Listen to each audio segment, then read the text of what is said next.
Today, we have the prospect and the future of a government in Ontario for the people.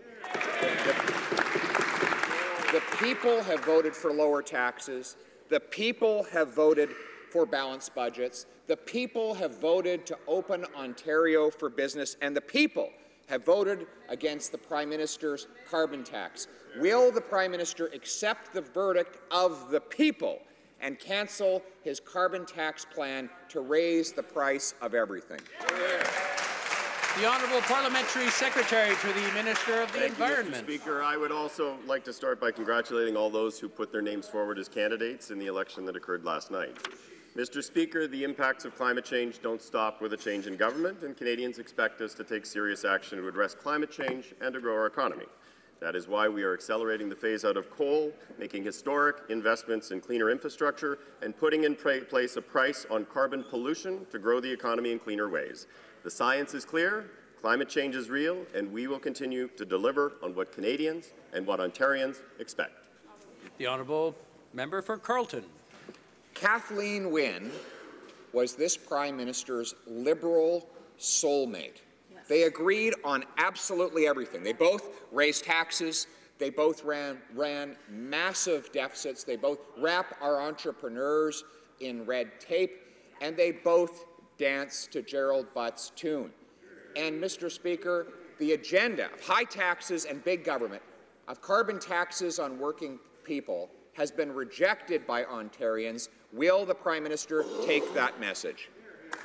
The Honourable Parliamentary Secretary to the Minister of the Environment. Mr. Speaker, our government was elected on a platform of investing in Canadians to grow our economy and to work to protect the environment. Our plan is working. We have successfully developed the Pan-Canadian Framework on Clean Growth and Climate Change, a historic agreement to address climate change with the provinces and territories. Since we formed government, the Canadian economy has created over 60% more full-time jobs than the Harper Conservatives did over the same time period. And last month, Canada saw its strongest wage growth year over year since 2009. Our government will continue to invest in Canadians as we continue to grow the middle class and support those working hard to join it. The Honourable Member for Carleton. We asked about the Liberal plan to raise the price of gas by at least 11 cents a litre. They said, that's okay. Kathleen Wynne agrees with us. We said the carbon tax will raise the cost of home heating for the average family. They said, that's okay. Kathleen Wynne is on side with our plan. When we said the carbon tax would make groceries more expensive for the average Canadian family, they said, well, we've got Kathleen Wynne in our corner. Yeah.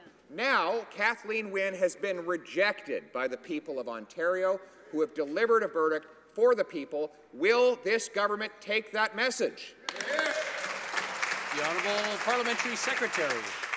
Thank you, Mr. Speaker. Canadians know that climate change is real, and they expect us to take strong action, and that is exactly what we are doing. We have taken action. We're accelerating the phase-out of traditional coal power. We're making historic investments in clean infrastructure like public transit, and we are putting in place a price on carbon pollution to grow the economy in cleaner ways. I certainly wish, Mr. Speaker, that for the sake of our children and grandchildren, the Conservatives were not making climate change a partisan argument.